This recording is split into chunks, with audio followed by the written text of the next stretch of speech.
Hello there, and welcome to Talking Nerdy, the show where we take various story arcs and events from current comics and we cover them. I'm your host, Obi-Wan Jabroni. Now, our story today is Avengers Free Comic Book Day 2021 and Avengers number 50. Written by J.N.N, with art by David Belladonna and colors by Alex Sinclair. Now, we celebrate the 750th Avengers issue with a wrap-up of World War She-Hulk and start a journey billion years in the making as the new Masters of Evil is formed from various multiversal villains, and they will stop at nothing to stop the dawn of heroes across the whole multiverse. So, with that, let's start talking nerdy.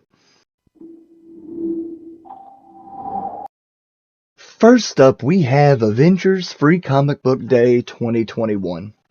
The Tower at the center of everything.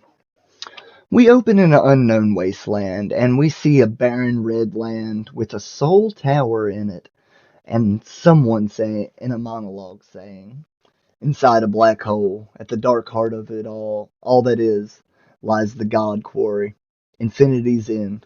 A bedrock made from fossilized corpses of deities long fallen and forgotten.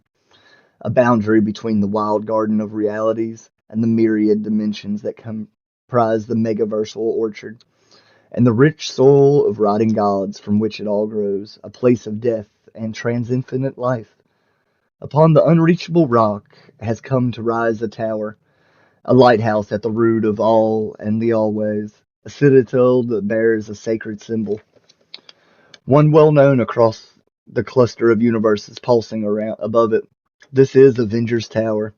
It took many Starks and Thors and Visions many days to build it, yet only one Avenger stands guard within its halls, keeping watch for just such a day as this one, a day like any other. And we go inside the tower and we see an army of Deathlocks, and a voice comes over the comms and says, "This is a priority Omega alert. We're registering shockwaves of coronal collapse across the multitude of firmaments. All agents into the field immediately. I want reconnaissance reports from every charted universe and warnings delivered to the local Avengers. We have no idea what sort of phenomenon we're dealing with here. A cosmic tsunami or something man-made. So watch yourselves out there, Deathlock. We who are already dead salute you, Avengers Prime." And the Deathlocks dive into a temporal portal and start to head towards Earth 10,222. We learn that Earth 10222 is a paradise, a world where Atlantis never fell to cataclysm as it did in most Earths, and instead went on a spearhead of rapid advancement of human civilization. Man now lives at peace and harmony with the natural world, and is guarded by the almighty Atlantean adventures. This is the Earth this particular Deathlock expects to find waiting for him, but instead, something else is waiting. And Deathlock is attacked by a Wolverine as he falls. He fends him off and unloads his guns into it, and the Wolverine crashes to the ground, followed by Deathlock, who lands on his feet. A flaming Ghost Rider skull rolls on the ground in front of him and explodes in a massive blast of hellfire. And a group approaches Deathlock, who is barely alive and smoking on the ground. And we see a Red Skull with a Venom symbiote, a Sorcerer Supreme Dr. Doom, a Phoenix Force Destiny, Kid Thanos, a Norman Osborn Goblin Ghost Rider, and an Asgardian Destroyer armor, Howard Stark. And Deathlock lays there and with his dying breath sends out an SOS saying, "Warning, calling all Earths, all Avengers, the Master of Evils are coming to kill you all." And that ends this issue. Taking us to our final issue, Avengers number 50, or Legacy number 750, Prologue. open in a couple's home, and we see a couple sleeping when the orb enters the room and sits on the bed. He taps on the bed and wakes them up and says, "Hello, why are you just lying around?" "Oh, right, sleeping. I forget people do that. Never really been able to sleep much myself, but I'd rather be awake anyway. Too many things to see. Seeing is the only thing I've ever been much good at, and I'm really good at it. Seeing the things other people don't notice or don't want you to see. Like every morning when my mother would unlock the closet and peek inside to realize I was still alive. I could always make out the disappointment creeping into her face, even when she tried to hide it. And I've been seeing where things are headed with you two. Odds are tomorrow you're going to have another fight. One where all the words you have been screaming on the inside finally get thrown around on the outside. And that'll lead to other things getting thrown. And then, well, see, the thing is, Ted and Mary Beth, I don't have time to sit around and watch how this plays out. There's some events that are about to happen that, well, that I simply can't miss. But after the time we've all put into this marriage, I would think it would be a real shame if the final act went unseen and unappreciated. So I'm gonna need you all to go ahead and kill each other tonight while I watch. I've got somewhere to be. Is that cool? And we switch to elsewhere and elsewhen. And we see Kazaar traveling around the 1 million BC Earth, fighting with Kid Thanos as we get an internal monologue from Kazaar. "It'll be a simple mission," T'Challa had said, "especially for a man raised in the savage land by a saber-toothed tiger. I'd be back seconds after I left, a reconnaissance mission through time, to chart the unknown history of the Earth's greatest legacy powers all the way back to the beginning. Try not to interact with any of the locals," he said, "or, accidentally alter any of the human history. Though, if there's one thing I've learned over the course of this crazy mission, it's that Earth's legacy is well protected. Even at the dawn of it all, the dawn of an age of wonders beyond all imagining, on a world unlike any other." And he starts to get beat around by the Kid Thanos when out of nowhere the Ancient One shows up. Oh, the Ancient Avengers, sorry, not the Ancient One. The Prehistoric Avengers show up to lend a hand.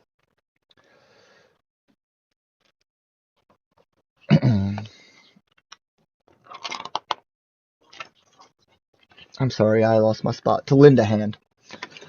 And at that point, we go to Chapter 1, World War She-Hulk Coda. We open in Atlantis, and She-Hulk grabs the bomb just as it starts to explode, and she absorbs the entirety of the blast and starts to crackle with gamma energy. Ghost Rider, who is nearby, grabs her, and the Avengers rush her to Avenger Mountain. She stumbles into the mountain and screams, grabbing her head. She lashes out, knocking back Captain Marvel and Ghost Rider, and she runs outside. She looks to the sky and screams again, unleashing all her built-up gamma energy. The Avengers rush to her, and as the smoke clears, we see She-Hulk return to normal and standing in a burned-out crater. She laughs and embraces her team. Uh, Chapter 2, The True Purpose of the Prehistoric Avengers. 1 million BC. The Phoenix wraps Kid Thanos in flaming chains, and Odin grabs the end of it and throws him into the sky as Agamotto opens a portal and sends Kid Thanos to worlds unknown. Kazaar thanks them and says his mission is complete here. He turns and tells his time knife to take him home. Meanwhile, elsewhere, we see Doom watching over the prehistoric Avengers as Mephisto approaches him and says, You're smarter than someone like young Thanos of Titan, smarter than the others. They always arrived in this era with such fanfare and bluster, expecting a world this primitive to simply wither before their futuristic might. But you come quietly, and you watch. Some of them were other dooms. I have seen all kinds come and go, traveling here from millions of futures yet to be. but all with the same motivation. Let me guess. In this era you come from, the world is infested with all manner of almighty protectors who are constantly interfering with your genius plans for conquering and or destruction. So you thought you'd come here to when the world was as fresh and helpless as a newborn babe, and you could castrate the age of heroes before it ever sowed its seed. Am I close? Doom agrees and says yes. He says, "Ah, how lovely. I'm a fan of yours, Victor. I tried to do it myself, to drive apart the space gods, the mystics, the super cavemen before they could ever band together. But there is something about this planet, more than any others whose soul I drag shrieking to hell, that breeds cosmic irritants. And now it has bred a team of such nuisances, and no force, no single foe, not even doom, has ever proved capable of standing against them. Of course, you're Doom Supreme, and how fine you look in your armor of enchanted girlfriend skin. But you are still one against many. If it works for them, why not for us? How would you feel, my Lord Doom, about forming a team of your own?" And we switch again. Chapter 3. The Lords of the Savage Land, Lost in Time. And as Kazaar falls through the time stream, we get another internal monologue. Odin and his assemblage of prehistoric powerhouses, the Spirit Rider, the Shomian Shark Rider, the Wild West Outlaws, Reno Phoenix, and the Starbrand Kid, Sergeant Zatados, Supreme Soldier and his secret invaders, Wong Fel Hung, legendary master of the drunken Iron Dragon Fist, the Black Knight, the bloody butcher of Camelot, Muhammad Fall, the most fearsome Black Panther to ever live, Musashi Miyato, the samurai of vengeance, heroes long forgotten or never known to begin with, lost to the shadows of time, but I saw them all. And as I swam back through the time flow, I can't help but marvel. At the age of heroes, 1,000,000 years old and counting. Though I suppose there is a flip side to that. There's a damn good reason we need so many heroes. And 3 missiles come out of nowhere and pull Kazaar out of the sky, out of the time stream. He lands in the woods and grabs his knife, only to find that his has been fried. He looks around and asks what these crazy missiles are, when an armor man approaches him and says, "The kind designed to bring you to me, Lord Plunderer.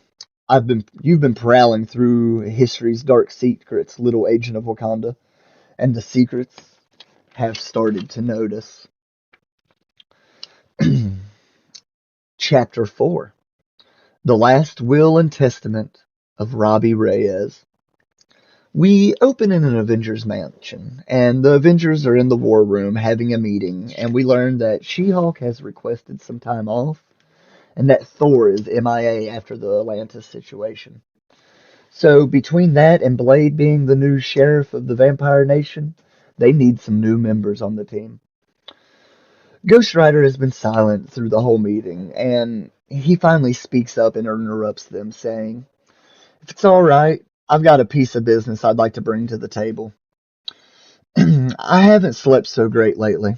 This job can take a toll, Roberto. We have counselors available if you'd like to talk to someone."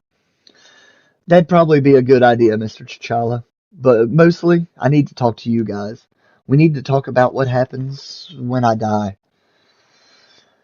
I'm a street racer from East LA with the world's weirdest hot rod, whose co-workers are living legends. I've got no right to ask anyone here for anything more than they've already given me. I know. But after seeing what Miss Jen just went through, and then these dreams I've been having, the only family Gabe and I got left is each other. And if I'm going to keep going out there and doing what the Ghost Rider needs to do, well, I just got to know that if anything happens to me, the Avengers will take care of my brother." And they all swear that they will. Odin, Cap takes an oath. T'Challa promises that he'll do everything in his power. And Robbie starts crying and says, "Cool. Thank you, everybody. I'm just going to catch fire for a bit and burn off the tears. You guys can go back to arguing now. We were talking about new team members, right? And they go on with their meeting. Chapter 5, New Recruits. We go to Atlantis and we see Namor standing with She-Hulk in an empty city, and we learn Namor asked her to come and meet with him. Namor stands looking out over the ruins of his city and says, "My people have abandoned the city.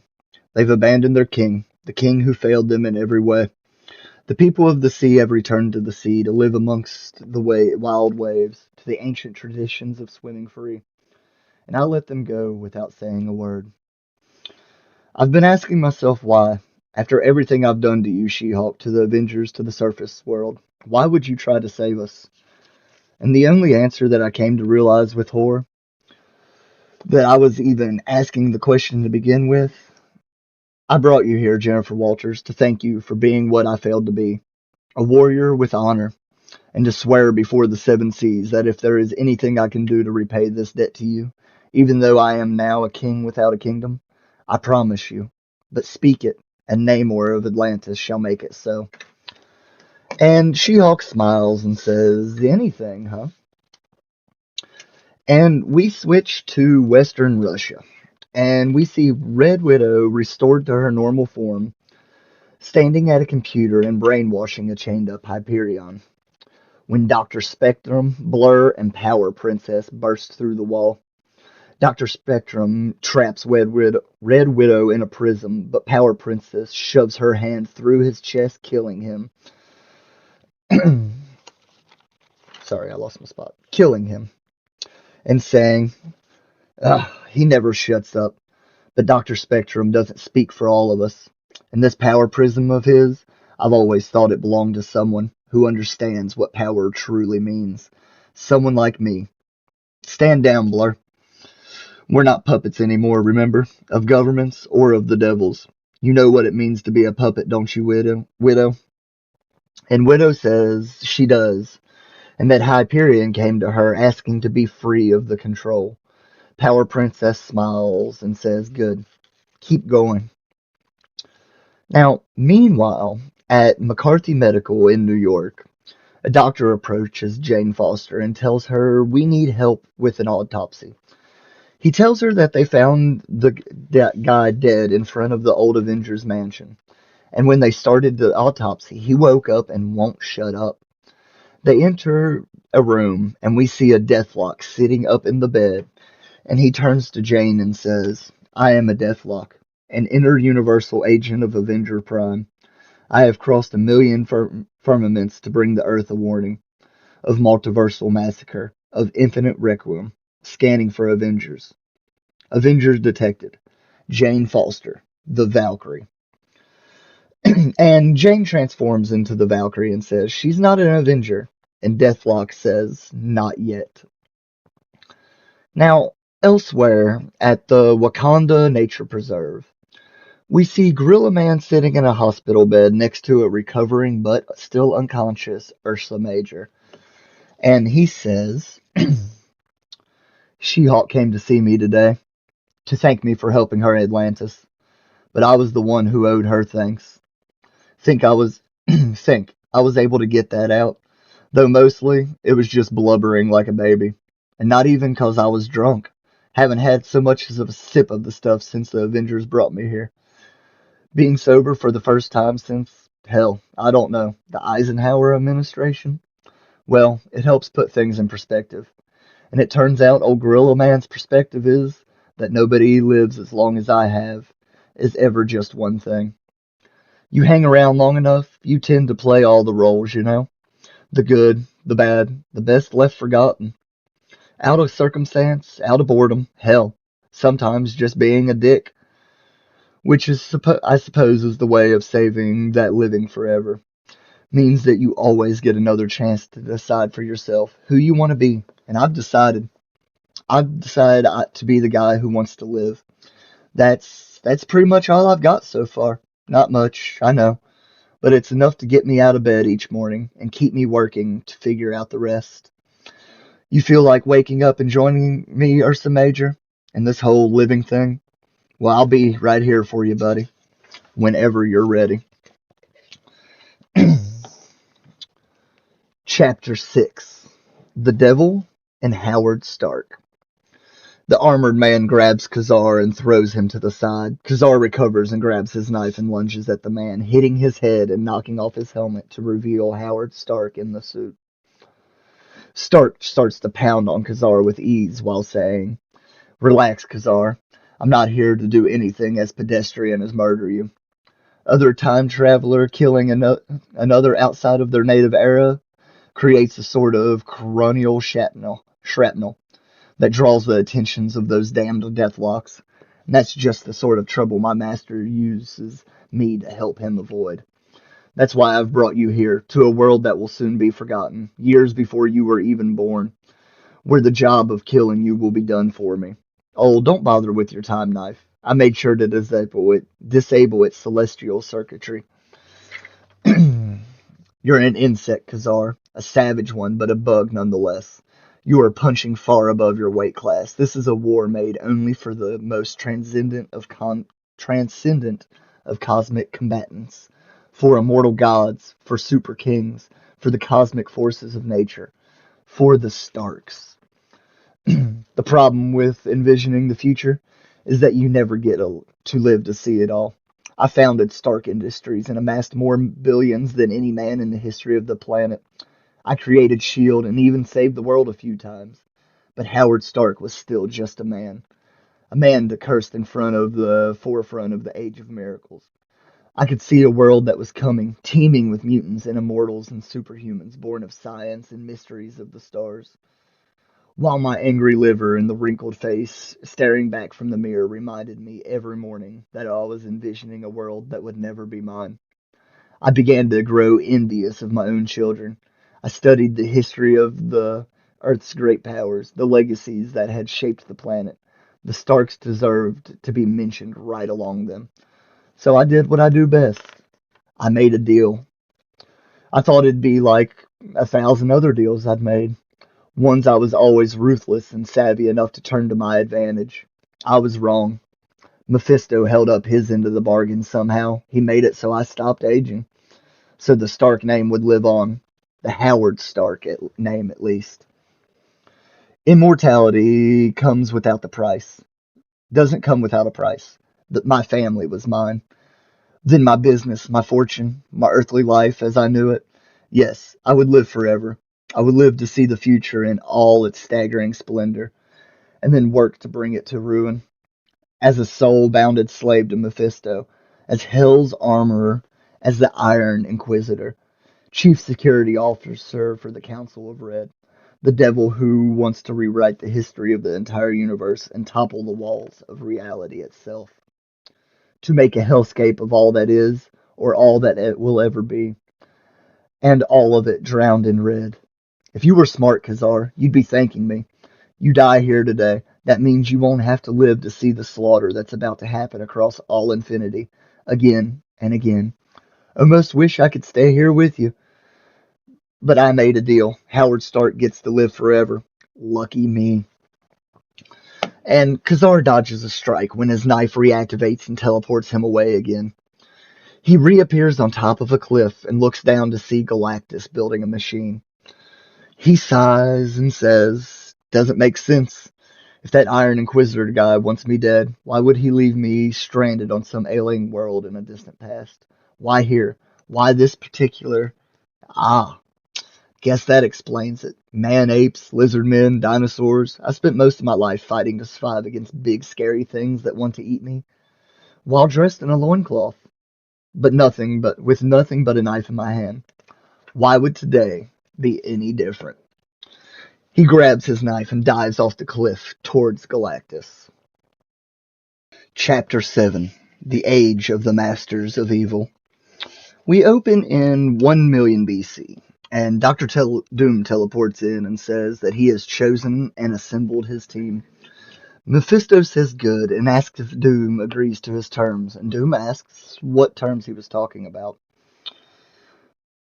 Seeing as how this is my idea and that I've given you all that you need to reshape the history of the Earth, of every Earth, I believe I speak for all Mephistos for the entire Council of Red, when I say we have only one demand of our own. This Earth, the one commonly marked on multiversal maps as Earth 616, this Earth must be saved for last, for reasons important only to us.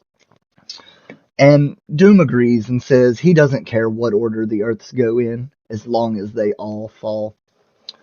And we switch to 1 million BC on Earth 818. A beaten and bloody Odin stumbles through the smoke and finds his teammates dead, laying on the ground dead, and says, "No, the gorilla Phoenix, Lady Starbrand, the savage Iron Fist, all my comrades fallen, but Odin yet lives. There is blood in my veins and rage in my heart and the hammer of living storms in my hand. Come and taste them all, butchers. Taste the fury of the gods of gods." And a giant blast of blue flames and lasers fry Odin to a crisp before his hammer leaves his hand. And we see the Masters of Evil standing over him, and the Black Skull says, "Yes, we can feel it working already. Reality shifting like sands in the timeline rewrites itself as the planet's age of heroes ceases to be. What a world we will make of this place. We hereby claim the rights to this Earth, to do as we please." And Doom turns to the group and says, "Rest assured, there are plenty of Earths in the heavens, more than enough for each of us." Chapter 8, Vengeance Inbound. We open at Avengers Mansion, and Black Panther or Ghost Rider are sitting in Ryder's car, and Panther asks about his dreams. And Ryder holds his head and says, "I don't even know if that's what they are. Sometimes I see them even when I'm not sleeping. They're like hellfire migraines. It hurts less when I'm in the car. Please don't tell the other Avengers that I'm sleeping in my car. I see Ghost Riders dying again and again. They're not all cavemen riding dinosaurs, and they're not all dying alone. There are Panthers there too, and Thor's dad. Sometimes I almost see what's killing them, but then someone pulls my head off and laughs, and I wake up with one thought setting fire to every bone in my body." And Panther asks what thought that is, but they are interrupted by Namor arriving on Avengers Mountain, and saying that he comes in peace. Panther approaches him, and Namor says, "Where is Captain America, or Thor, or even Stark? I would speak with another Avenger. There is too much history between you and me, Wakandian, and none of it is good. I am here at the urging of the She-Hulk to repay my debt to her.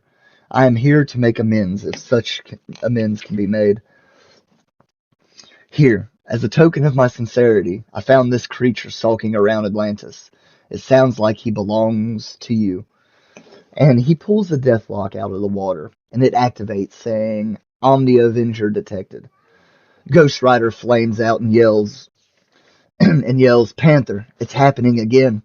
And there's a flash of light, and both Ghost Rider and Deathlock disappear. Panther turns to Namor and says, "This is bigger than our issues." When Valkyrie arrives on her stallion with her own Deathlock in tow and says, "Maybe the Avengers can handle this too?" And we switch back to Earth 818. Ghost Rider and Deathlock are sitting in the car, and Rider asks if this is the Earth where he had seen the other Riders die. Deathlock says, "Not just Rider, not just Rider. Riders, the entire age of heroes has been murdered here, and time rewritten." Ghost Rider asks who's doing it.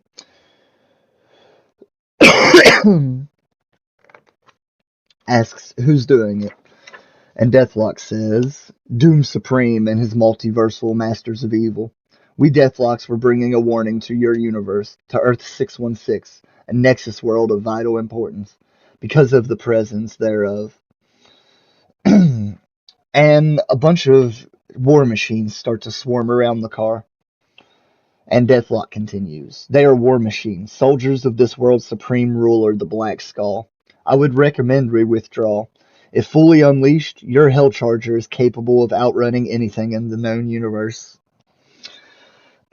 And the war machines draw closer to the car, saying they need to exit the car immediately. Ghost Rider says he isn't running and flames up and jumps out of the car and starts to fight them off. Chapter 9. The orb is dead.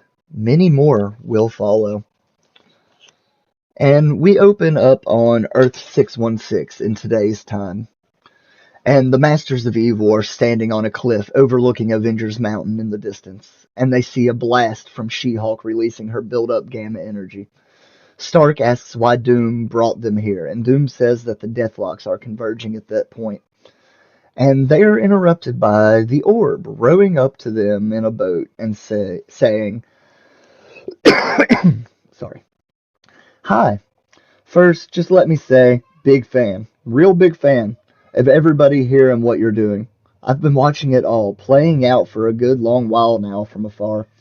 And I'm so excited to be here when it all comes together. My whole eye can't stop shaking. Look, I know you people are busy and we don't have much time, so I'll be quick. I'm not here to stop you or help you or give you cryptic clues about what's to come, though I can if you like. Beware the Ant-Man. I'm not here for reprimand or for breaking your one promise to Mephisto. I'm just here to do my sacred job. I'm the Orb. I'm here to watch." And Doom says, "You are not the Watcher." And Orb continues, "Yes, see, on this earth the big guy died a while back and passed his secrets on to me. And by that I mean I stole one of his eyes and did things with it. And now I carry on his solemn duties. I observe, I leer, I ogle. You know, for the cosmic good. I witness all the truly awful things that you can't unsee. All the horrible, mind-shattering secrets buried across the heavens and shallow graves. The silent suffering and any other kinds of suffering, too. And the people who so perversely delight in it. The real sickos, I mean. I do my very best to make them all feel seen. When the orb pops up, it gives you chills, right? Because if I'm here, you can bet something epic is about to happen somewhere, something world-shaking, universe-shaking, something like all of you. Doom Supreme, the Doom above all, Dark Phoenix and her pet berserker, Wolverine, a young Thanos still wet with his mother's blood, King Killmonger, conqueror of both Asgard and Wakanda, Norman Osborn, the Ghost Goblin, with his satchel of exploding skulls, Hair Venom, the Black Skull, the almighty Masters of Evil assembled from across the eras, from across Earths. You people have the potential to be the finest mass murderers I've ever had the pleasure to witness. I'm sorry for getting choked up, but this is such a big moment. I simply can't wait to see who you're gonna kill next." And Doom blasts a hole in his chest and rips out the Watcher's eye, crushing it, and saying, "Fool, this relic of the Watcher can show me nothing. For all that is, was, or ever shall be, always wriggles in its essence within the shadow of doom, and I have never been one to simply stand by and watch." Epilogue. Kazaar, the Savage Herald. And we get a montage of Kazaar on various planets, and we learn that he is now a Herald of Galactus. And we get an internal monologue from him. "I'm getting pretty good at not dying. Stories of my life, a series of events that I managed to not let kill me. I'm still trapped in the past, still cut off from the Avengers. No way to warn them about the Iron Inquisitor, about about the importance of the Phoenix and the Starbrand, and the truth of Thor's birth. No way to help them against the army of their greatest enemies that's coming for them. Not yet, at least. But I have made a new friend and picked up a few new tricks. I will find my way home. I will track my enemies across the starlit jungles of time and space. And then we'll both feed, big guy. Avengers assemble. Avengers forever." And that ends this story. I hope you enjoyed this week's video. Join us next week as we cover X-Men Legends number 5 through 9. Thanks for watching. As always, remember to like, subscribe, and share our videos to help spread our brand to the world. Also, leave a comment down below. Feedback is always welcome. You can also follow us on the Jabroni Nerd Network Facebook page. So, until next week, guys, keep talking nerdy.